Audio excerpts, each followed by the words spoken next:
struggle for political participation and for economic and social justice will continue.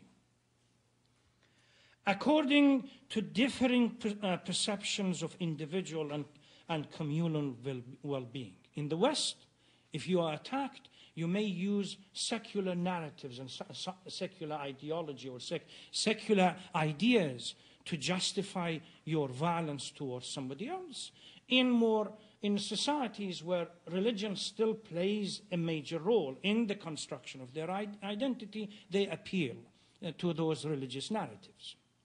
Whether one would justify that action or not, that's a different story. Or one condones that action or not, that's a different story. What we are trying to do is to understand that the complex situation or the scenario before us is not as simple as, yes, religion to be blamed, leaving everything else out. Ultimately, when we struggle, there is a book from Max Weber, Politics as a Vacation. I was reading it some time ago and I came across a statement by him that talks about this issue of violence. He says, whosoever contracts the violent means for whatever ends, and every politician does, is exposed to its specific consequences. This holds especially true for the Crusaders, religious, and the revolutionaries alike. Let us confidently take the present as an example. He who wants to establish absolute justice on earth by force requires a following.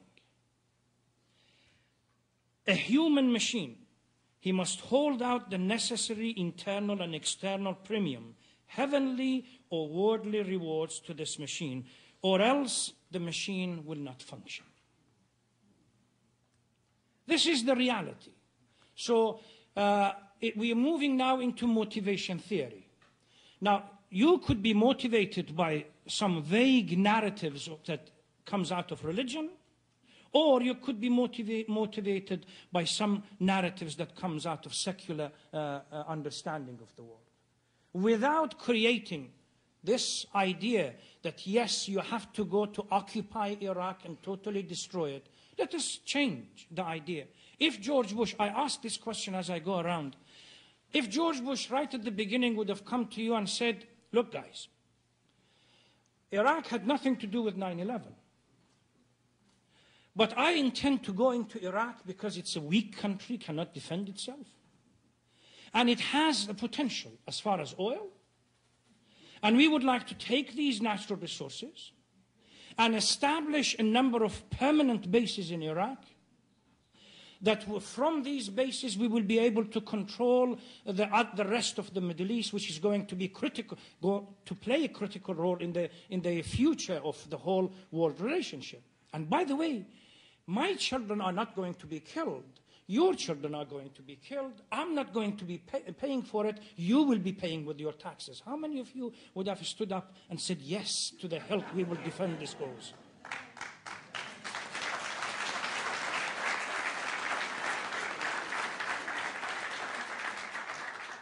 What we have constructed now, this is a secular, non-religious construction. Talk about democracy, human rights. The fact that US has only 250 years or so history, and Iraq had nearly 5,000 or 7,000 years of history of civilization doesn't matter.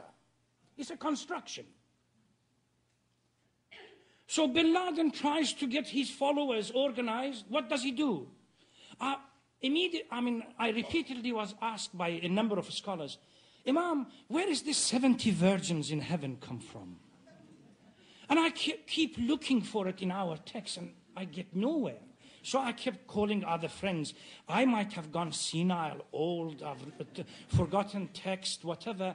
Come on, guys, you are the scholars in this field. Help me out. And they all say, it doesn't exist. But we keep repeating the same thing. Bin Laden has to, this is the machine, the human machine that is needed for this desire, the ultimate goal to function and to be established and translate into reality. If, using the motivation theory, You either will be rewarded in this world or the hereafter. In this world, well, for some, the Halliburtons, the reward is quite clear. The oil, the natural resources, and everything else. For others that still work within the paradigm of controlling the world, well, we have military bases. We will tell them, son of guns, that how powerful we are. But in other situations where these kind of narratives don't work, what do you have to do? You have to construct certain ideas. Yes, give up your life for the sake of 70 virgins that don't exist in the texts. I sit back. I mean, you see how similar they are. Mamdani actually has draws a parallel between the secular ideas that pushes for war and violence and the religious ideas. Although some of these were mentioned in some of Marx's books, but every single point that Marx alludes to, he sees it in the secular mindset as well. So the question is, where do we go from here? The idea that there is only one way, one methodology that solves all the problem, I don't think is a rational idea.